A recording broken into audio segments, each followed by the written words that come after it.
The quest to do a video collaboration for every game on the Cleveland Browns schedule continues. Max Nation, I'm Unger to the Max, and it is week 3 of the 2024 NFL season. We've got the New York Giants coming to town to take on the Cleveland Browns this Sunday at Huntington Bank Field. I'm still trying to get used to calling it by that name. But since it is the New York Giants, we got, for the first time ever coming into the SportsRoom talk show, we got my man Copizzle with us. Welcome to the show, my friend. Thanks for having me. I appreciate it. Yeah, I saw your content on YouTube, and I'm like, yeah, this is the Giants fan I want to talk to, because I watched a bunch of your videos. I'm like, okay, he's got an awesome man cave. Thank you. And you are very passionate about your Giants. Mm-hmm. I can tell you're very knowledgeable. So all the props to you, man. Appreciate it. How did you get to be a Giants fan? Well, it's an interesting story. I have to be honest. In a lot of ways, I became a Giants fan because I jumped on the bandwagon.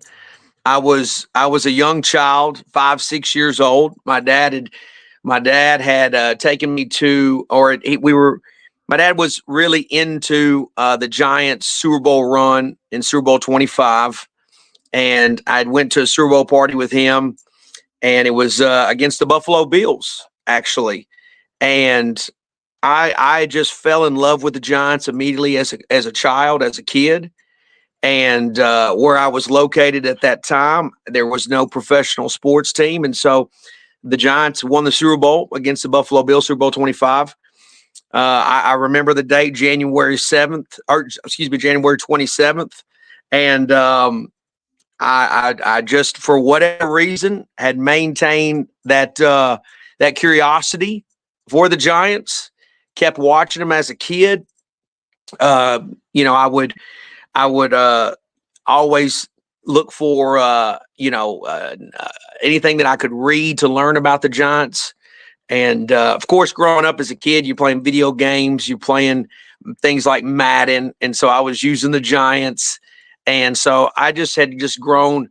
It's so crazy to think, looking back on it, being a kid and just being hooked on something so quickly. And all these years, 30 plus years later, I still have the same love for the Giants as I did as a kid. And so in a lot of ways, I maintain that love for the Giants because, it makes me feel young inside. Nice. By the way, even though I'm a Browns fan, I still have a bit of Giants memorabilia. I've got that. Heck yeah. And I've got a little mini Giants helmet right there. Yeah. In my closet, I also have a New York Giants sweatshirt that has a bunch of holes and stuff because my older cousin Mitchell is a big-time Giants fan himself, so I'm going to be doing a little bit of bantering with him come this Sunday. Oh, yeah. And he handed that sweatshirt down to me. But before we get into this general matchup, you were talking about Super Bowls and how that's what got you to be a Giants fan. As a Browns fan and as a general NFL fan, I want to thank you and the Giants in general for defeating the evil empire twice in a span of 4 years. With, of course, the most memorable one being Super Bowl 42 when they went 18-1 instead of 19-0, thanks to David Tyree making one of the most ridiculous catches I have ever seen. So again, as a general NFL fan and as a Browns fan, thank you for defeating the evil empire not once but twice in a span of 4 years. Well, it's that game or that Super Bowl is Super Bowl to 42. me, Super Bowl 42 is to me the greatest Super Bowl of all time. Of course, I'm biased, but nevertheless, to me, that the Giants organization gave me as a fan a gift that day. They gave all their fans a gift with beating with that win. That's why, although the Giants have fallen on hard times currently, to me, everything that happens in the rest of their history, to me, is a cherry on top. Because to me, that's the greatest. That's the other than your team going undefeated and winning the Super Bowl. That's the greatest thing that your team could ever do, is beat an undefeated team in the Super Bowl. So to me, I am forever thankful for the Giants for doing that, and getting to experience that and having the sensational feeling that I had, that night or that even that week leading up to it. So to me, even though they've fallen on hard times currently, I will always remember Super Bowl 42 and Super Bowl 46, and the fact that Super Bowl 46 was kind of like, see, it wasn't a fluke after all kind of deal. You know what I'm saying? So because Super Bowl 42, you could kind of say, well, man, we got lucky. But then for them to come back couple years later and to defeat them again was really special. Yeah, and it's interesting looking back on Super Bowl 46. I'm trying to remember who the running back was, but I remember Eli Manning being like, "No, I didn't want him to score in that." It was Ahmad Bradshaw. That's who it was. Thanks. Yeah. Eli was like, Ahmad Bradshaw, I don't want you to score. And Bradshaw's like, how the heck am I supposed to do that? Yeah. And I'm watching that play. He tries to give himself up short. And he just kind of falls into the end zone. Yeah. Honestly, the Giants have some really magical moments in the Super Bowl that I'll be ever grateful for, but also some really moments that make you kind of laugh, Yeah. Hey, at least as a Giants fan, you know what a Super Bowl is. One of the jokes here in Cleveland is, "Hey, Dad, what's a Super Bowl?" I don't know, son. We're Browns fans. But I'm glad you just brought that up, because I fight constantly currently right now with Giant fans because of their opinion of the team, right? And I get it. We haven't been good lately. Right now we're 0-2. Things haven't been great. But at the end of the day, when you look at all of the franchises and all of the NFL, the Giants are one of the most, the winningest franchises in the whole daggum league. There are teams, for example, your Cleveland Browns, which they don't have any. There's nothing to fall back on. There's no what is your greatest moments? Honestly, probably reside right now in Baltimore with the original Cleveland Browns. Yeah. Not to be disrespectful, but that's the truth. No, I understand exactly what you're saying. For me, I only know the Browns in their second integration when they came back in 1999. I didn't know the original. So for me, the greatest moment in Browns history was their playoff run in, I think it was 2020, when they went into Pittsburgh and beat the Steelers in the wild card round, and when they went into Kansas City and should have beaten the Chiefs in the divisional round. But that's just, but no, and no, but that we're just talking about a playoff win, right? And that's what I'm saying is there are franchises out here that are starving for some type of success, anything, that you're willing to just basically say your greatest moment is a playoff win. I wish Giant fans really understood what was really bad, and what's not so bad. Yeah. I have to be honest. It's just I look around and I look at teams like you guys, Denver, Pittsburgh, Baltimore, just to name a few. And I'm like, Pittsburgh's probably one of the most prestigious, right? And they're in your division. Yeah. Green Bay, San Francisco. Even Baltimore, which obviously was the original Cleveland Browns. I'm old enough to remember them being the Cleveland Browns, but even they have some type of history being the Baltimore Ravens. Yeah. They have some Super Bowls. Yeah. Evan, is in the chat saying we have to stay strong, Pizzle. The Giants Yep. will get out of this, I hope. Oh yeah.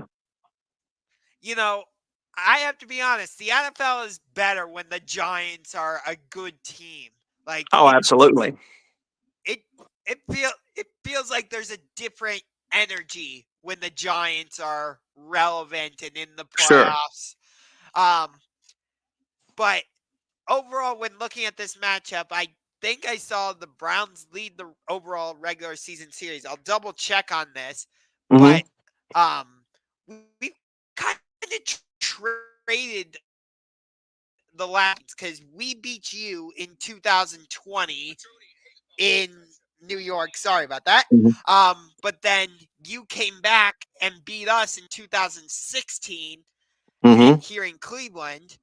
And it's been like a whole on and off type thing. Of course, I still remember the Monday night game here in 2008 when we just beat the crap out of you. Sorry, that brings up bad memories. Well, so Um, speaking about one of the last wins, that 2016 Giants team was one of the best teams that we've had in quite some time. I mean, that was actually a good football team, and we haven't had a lot of good football teams over the last decade, really. And so, the obviously the Giants and Browns don't get to play each other a lot, but so there's I don't have this obviously this rivalry with Browns, that I do with these other franchises and organizations. right. So as according to the football database, the Mm-hmm. Browns lead the overall series 28-22-2. Like I said, we beat you in 2020. Prior to that, you had won 2 straight games against us in 2016 and 2012. And then we beat you in 2008, 35-14. But prior to that, you had beaten us um, 4 straight times in 2004, 2000, 1994, and 1991. So it's been a pretty back and forth series, I would say, pretty even for the most Mm-hmm. part, from the sounds of it. Like we beat you 20-6, and in 2020, in 2016, you won 27-13. 2012, it was 41-27. 2008, 35-14. So it's either close games or just straight up Mm-hmm. blowouts. There's no in between with when the Giants play the Browns, basically. Well, hopefully this weekend is a blowout winner for the Giants. um, Hopefully that's what we're getting to this weekend. well, last I saw, the Browns were 6-point favorites, which How much do you believe? How much do you listen? You've obviously watched the Browns play twice this year, right? yes. Obviously, I've seen my Giants play twice this year. How confident would you really be to say that the Browns are going to beat the Giants by over a touchdown here? Like you're saying on like a scale of 1 to 10 type Well, I mean, situation? just would you really actually be that? Because I don't think that that's happening. No. Like I think that this game is going to be, excuse me, a really close game. And to be quite honest with you, I think you're looking at two quarterbacks here who, have had their moments, but they're also, I think both of them have struggled a little bit with confidence. Would you agree with that in terms of Deshaun Watson? oh yeah, like ever since he's come to Cleveland, he has not been able to stay on the field for legal issues that I don't really want to get into and Mm-hmm. injuries. And, you know, personally, I look at the trade and I'm like, Houston absolutely fleeced us. Look at where they are right now, and look Yeah. at where Would we you are would like when people say that Deshaun Watson's contract might be one of the worst in sports? Would you agree with that? wholeheartedly. I Mm-hmm. I didn't want Deshaun Watson in the first place. And I understand why we got rid of Baker Mayfield. And this usually happens where once somebody leaves Cleveland, they find success somewhere else. I don't know what it is. It's there's a history of this, so it's not surprising that Baker has found success in Tampa Bay, which I'm happy for Baker, by the way. You guys, you know what's funny? And again, Giant fans could learn from Cleveland Brown fans. In all honesty, and I mean this respect. You guys over the last 10, 15 years, y'all have went through numerous quarterbacks. Oh yeah, numerous. I mean, the list is unbelievable of amount of quarterbacks. We've had like Robert Griffin III, Deshaun Kaiser, Cody Kessler, Brandon Johnny Manziel. Oh God, don't even say that name. Seneca Wallace, Colt McCoy, Jake Delhomme, Derek Anderson going all the way back to 2007. Who do you think out of all these names, who has been the best of them all? I mean, and I know that's not saying anything great, but who has been?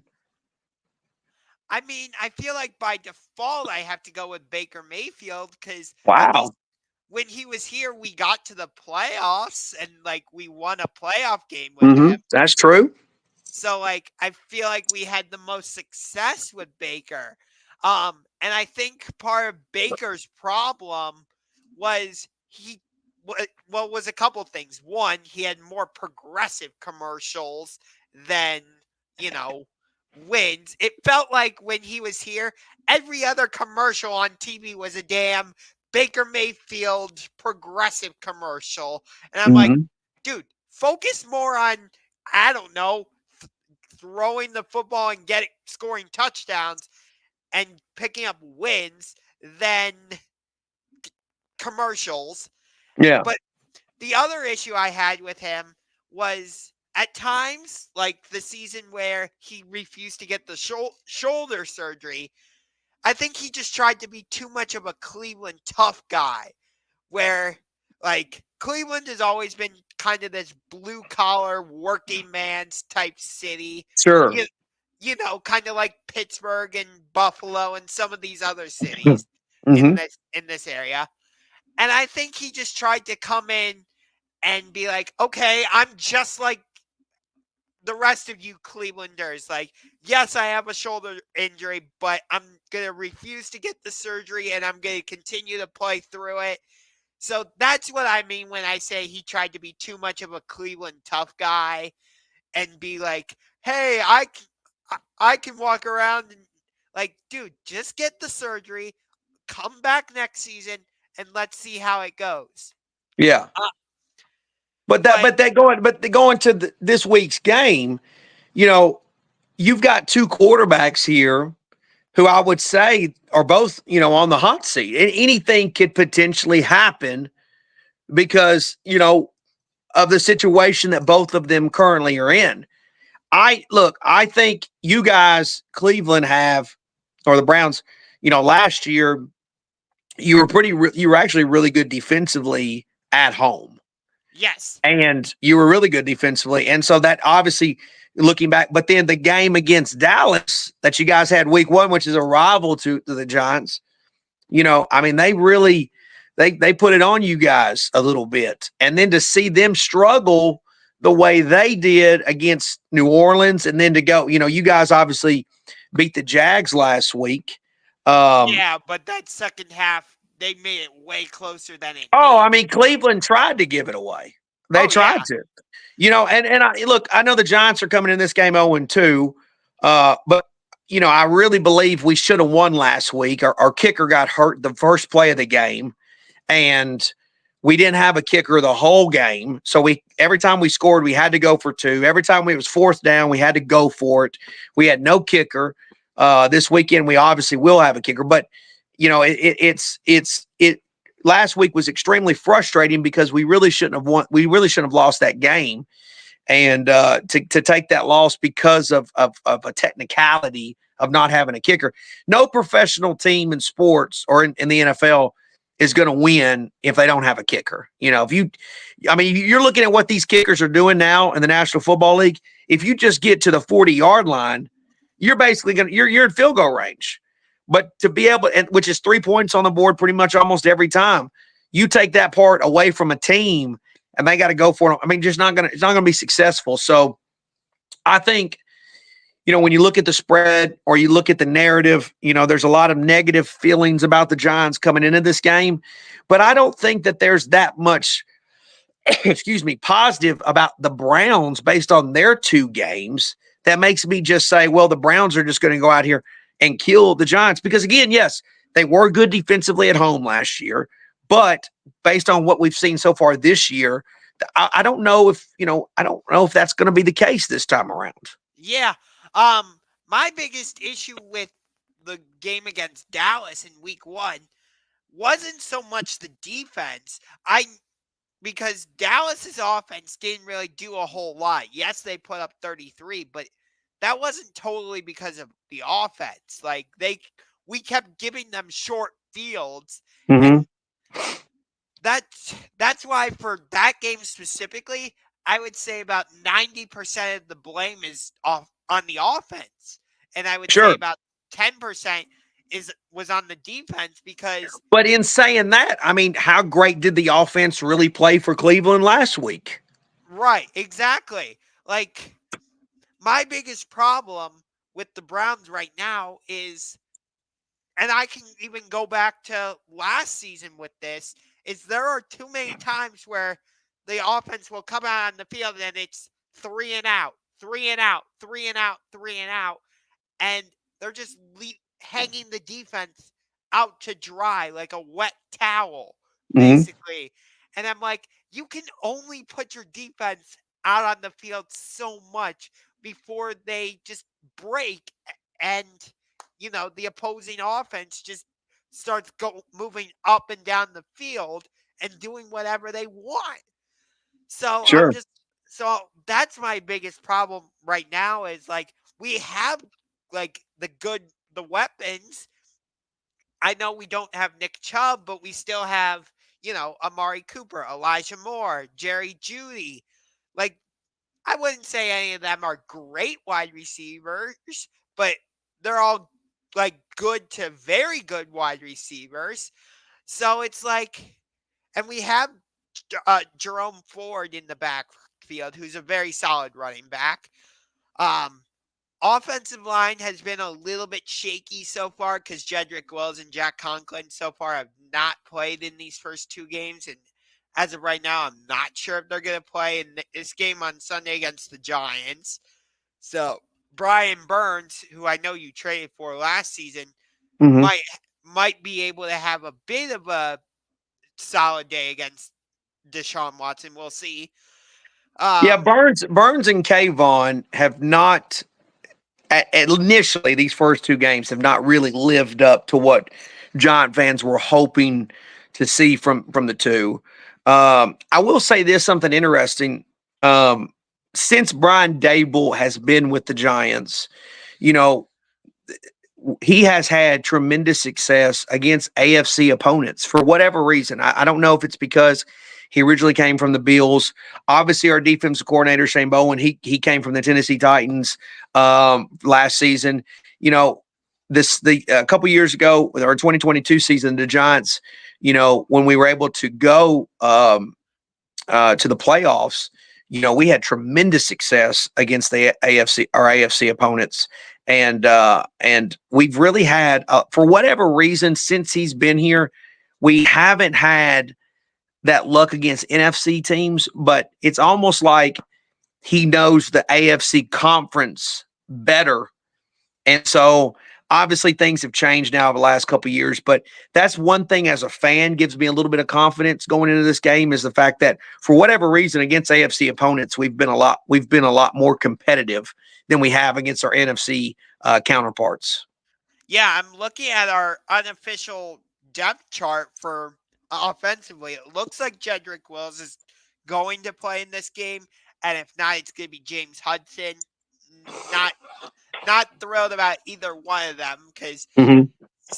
from what I've seen of Jedrick Wills since he's come in, he's been pretty good, but not hasn't quite been what I've wanted him to be.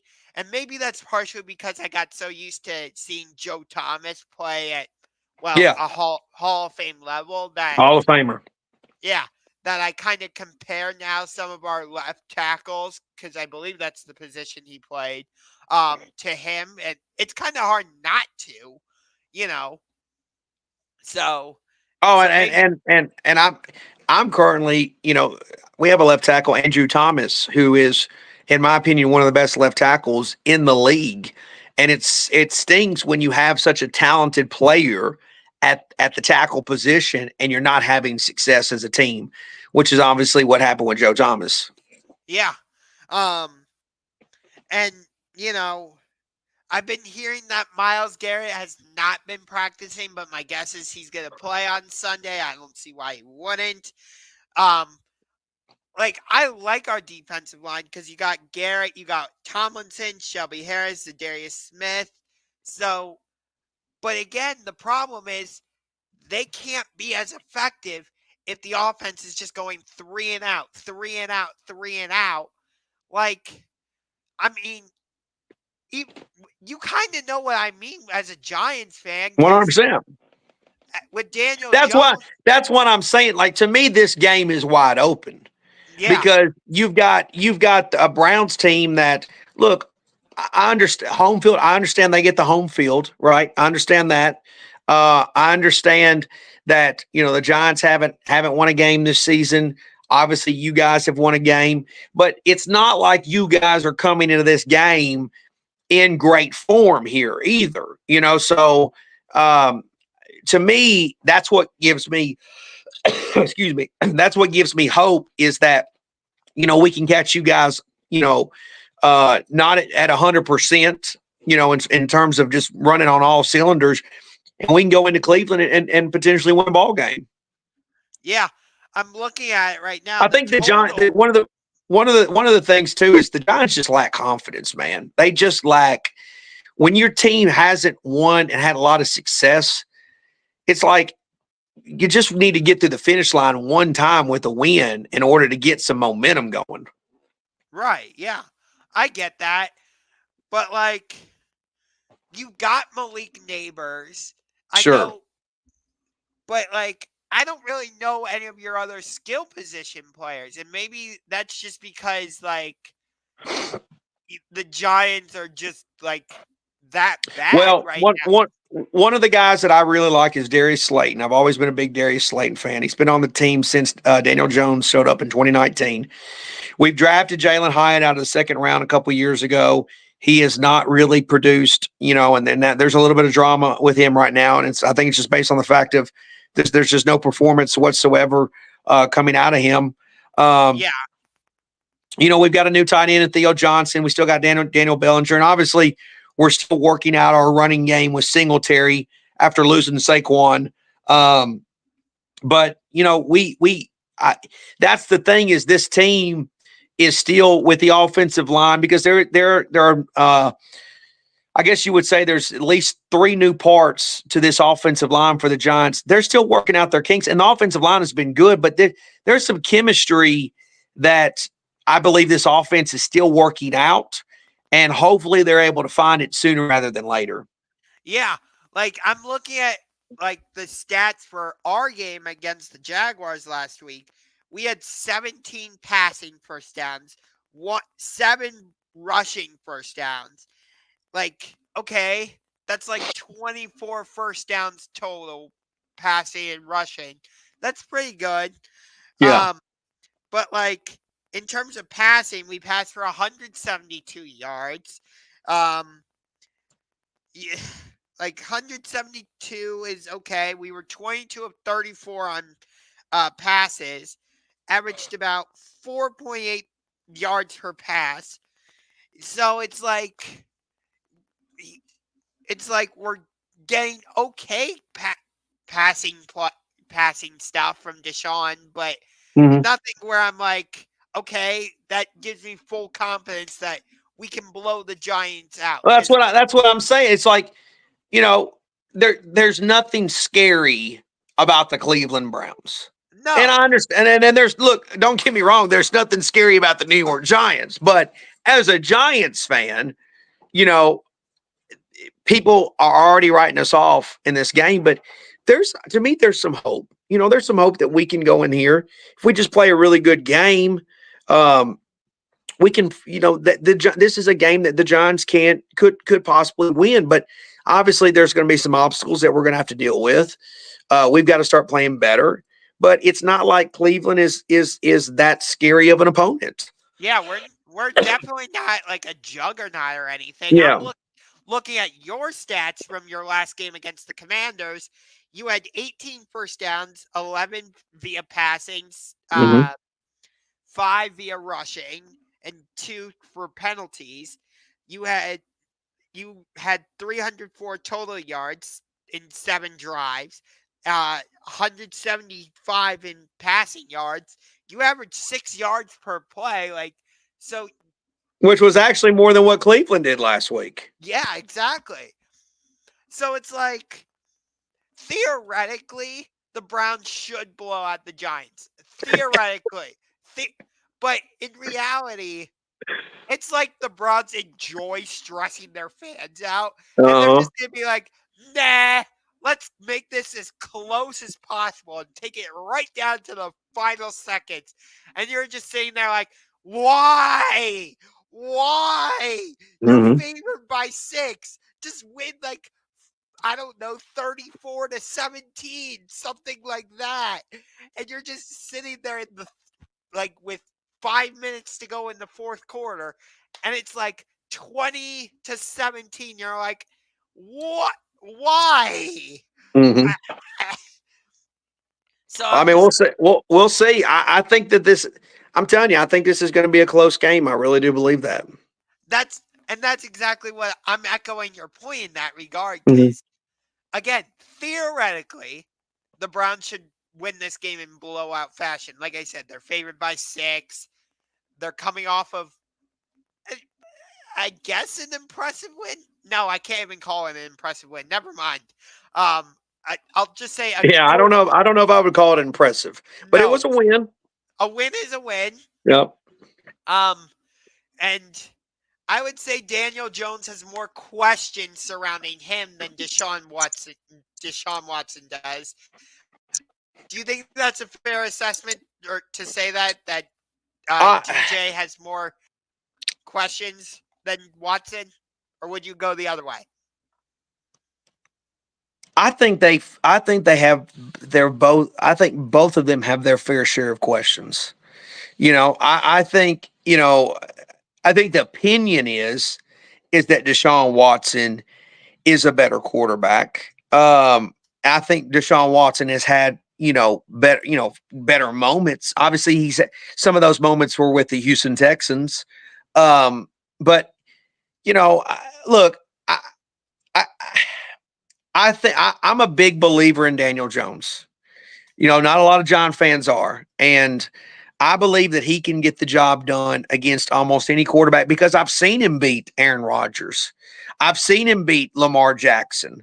You know, I've seen him go into Minnesota and win a playoff game before. You know, I've seen him have success. I know it's in him to get the job done.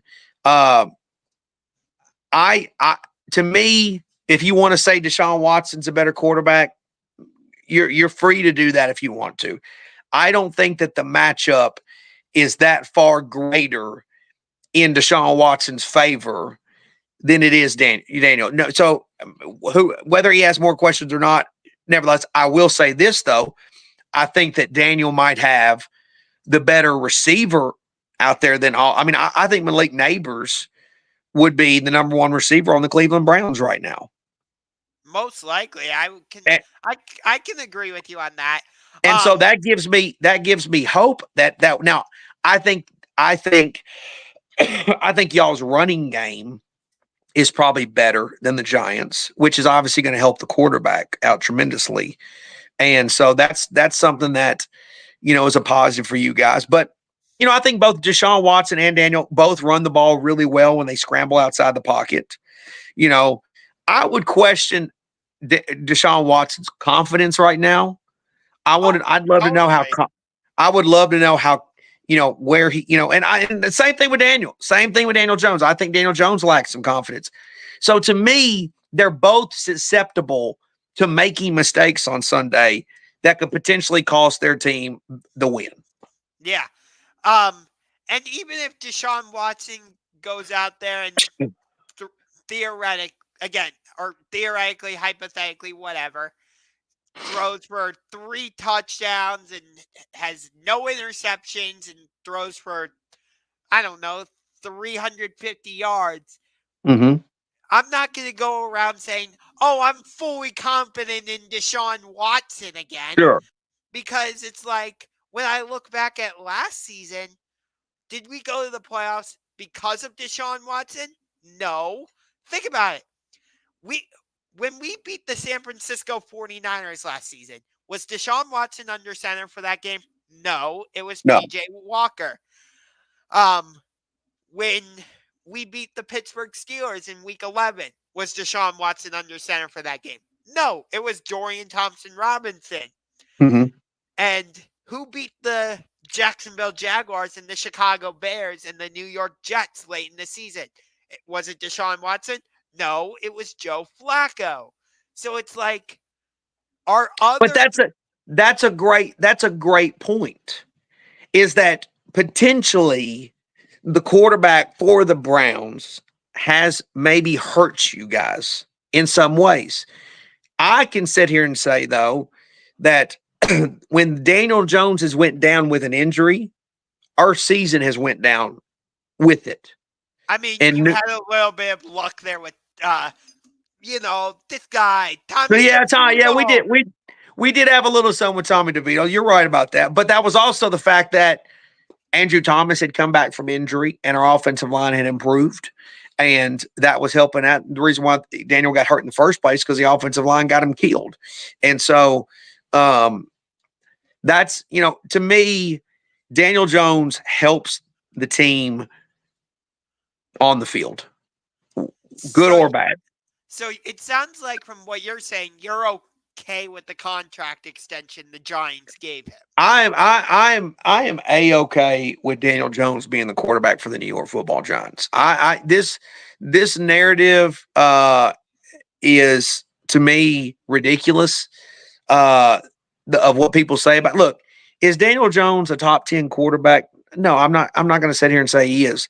But Daniel Jones is talented enough to win football games for the Giants. Overall, the team has to play better. The other parties have to compete as well. The defense has to do their job. We finally have a playmaker, and that playmaker's making plays for the team, but the team doesn't have a kicker last week. And so is it Daniel Jones's fault last week that we don't have a kicker? Is it Daniel Jones's fault that the defense gives up 7 field goals? Daniel Jones, in my opinion, did his job. He threw 2 touchdowns, had another drive that led to a rushing touchdown. We scored 3 touchdowns last week. He did his job to win the ball game. The coach and the team didn't let him down. Now, week 1, you may want to say something different. Daniel didn't have a great game against Minnesota, but that's going to happen. Quarterbacks are going to have bad games. But in my opinion, I'm completely fine with Daniel Jones being the quarterback of the Giants. His contract, Deshaun Watson's contract is ridiculous. Oh yeah. He has full-on guaranteed money. He has no incentive to be better because he already has a guaranteed deal. Daniel, in my opinion, still has an incentive to go out there and play at a high level to get another contract, to continue his time with the Giants. So, to me, I don't find Daniel Jones's contract to be ridiculous as some people find it to be. It's just a going rate to have a quarterback. That's what the market called for when his contract came about. Yeah. Guy comment here from Evan. He says Daniel Jones has the potential to be good. I don't think he is the guy moving forward, but I could be wrong. Yeah, sure. you had a lot of people in the leading up But to the again, but that's what I'm not to interrupt, but you're a great example of what happens as an organization that has a revolving door of quarterbacks and head coaches and general and head managers. coach. But it's a result. There's no stability, and when you think that Exactly. and then you're so desperate to get stability that you give a guy like Deshaun Watson this huge guaranteed deal, and he can't help but let you down because Yeah. it's the expectations are way too damn high for him to be even successful. It's not Honest, even. It's honestly not even fair to Deshaun Watson, quite honestly. honestly, like, you know, I was talking with a Jags fan last week leading up to our week 2 matchup, and I'm like, if the Browns announce, hey, we're going to put our $230 million man on the bench and start famous Jameis, Mm-hmm. I would have been like, okay, that for me, I'm sorry, but that's an improvement over what I'm getting from Deshaun Yeah. Watson. Like, Well, which by the way, Trevor Lawrence gets said, "Oh, he's a good quarterback." His stats are damn near the same as Daniel Jones. He's not. I mean, if you're going to say Daniel Jones is not good, look at Trevor Lawrence's stats. They're damn near the same. Justin Herbert gets said that he's this great quarterback, and I think Justin Herbert's a great quarterback. I don't even think that man's won a playoff game yet. So there's all these narratives about who's a good quarterback and who's not a good quarterback. Daniel. My hope for him is that if it's not with the Giants, it's with somebody else, and he's able to show his true potential in this league because I think he really is a good quarterback. I think he like, can be. like Baker Mayfield has done down in Tampa Bay. Again, you are an example of what I'm talking about because Exactly. a Yeah. guy like Baker, and of course he did go to the Rams and Carolina. He was with a couple other teams, but if a quarterback can find the right situation, if he's good enough, he will be successful. Bottom line. And so I honestly believe that there are teams that let these quarterbacks down.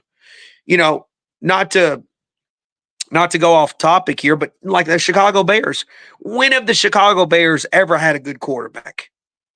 I Right. mean, I mean, maybe you might say Jay Cutler, whatever.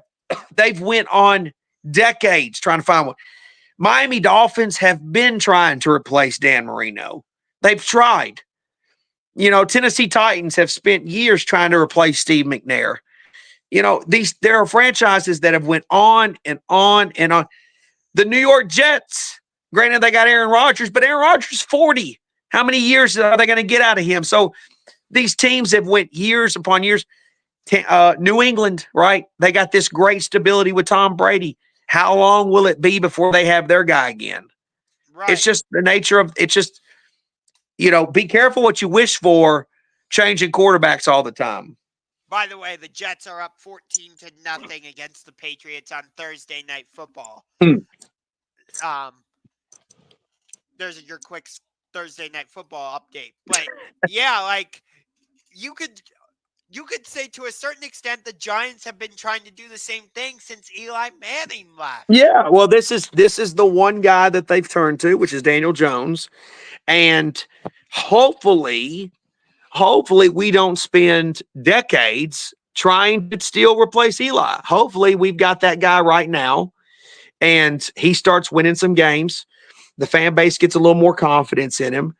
And look, I get it. It's a make it or break it year for Daniel, which makes this game even even bigger because the Giants are 0-2. You go 0-3, it pretty much it's an extremely uphill battle for them to even think about the playoffs if you start 0-3. So to me, the Giants need to come into this game extremely hungry, extremely aggressive, and to go all out.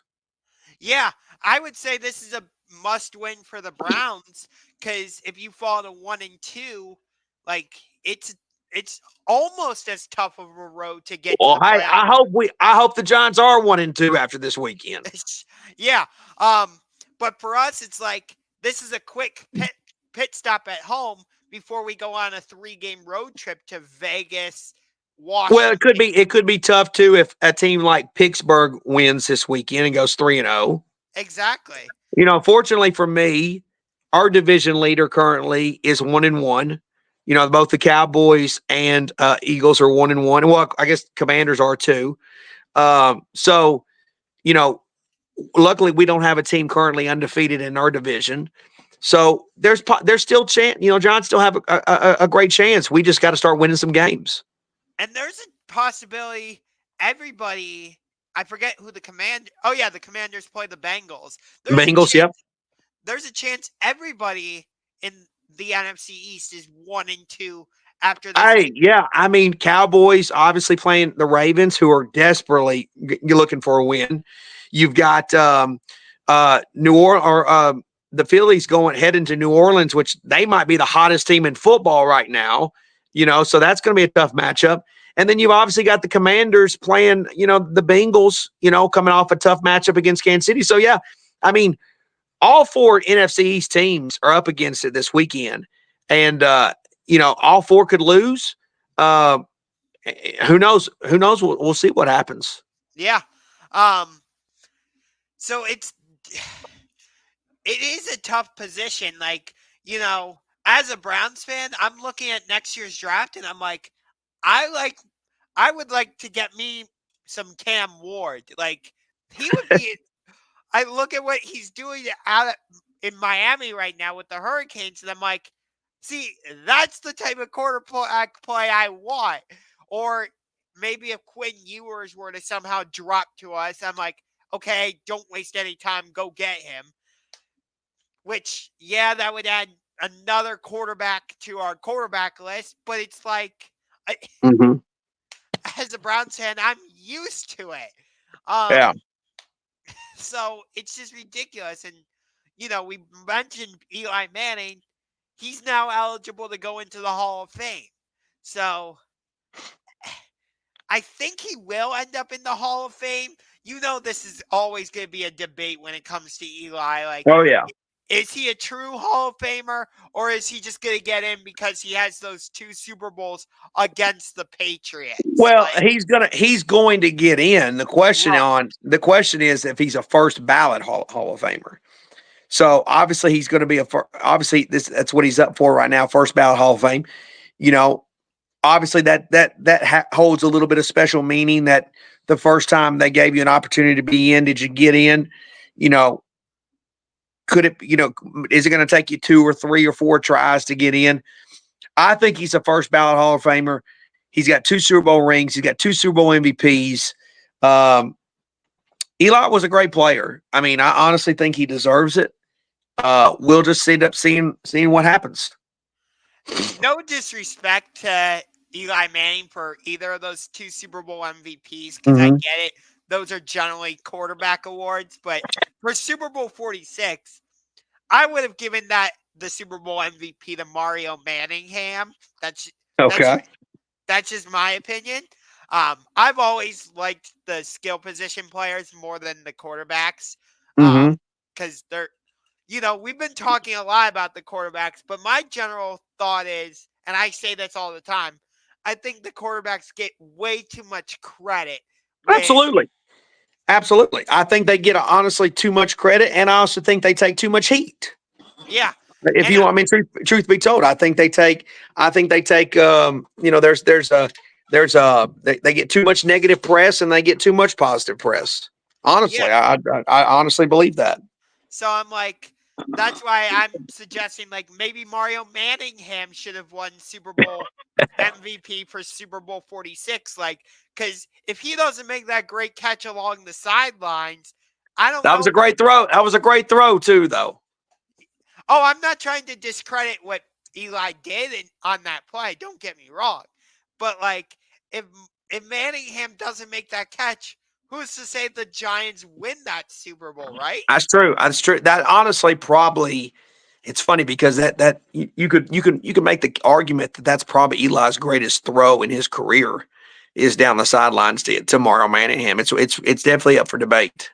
Yeah. Obviously, there's a lot of people that like the the OBJ catch, that one-handed catch that OBJ made that night, and that was a good throw by Eli too. Hey, there's another connection between the Browns and Giants. Yeah. Well, that trade didn't exactly work out well for us because. Yeah. Well, obviously we ended up getting Dexter Lawrence out of the deal, which obviously he's going to be playing this weekend for the Giants, and hopefully he has some success. I thought you guys traded Dexter Lawrence to Seattle, or am I No, that was Big Cat Leonard Williams.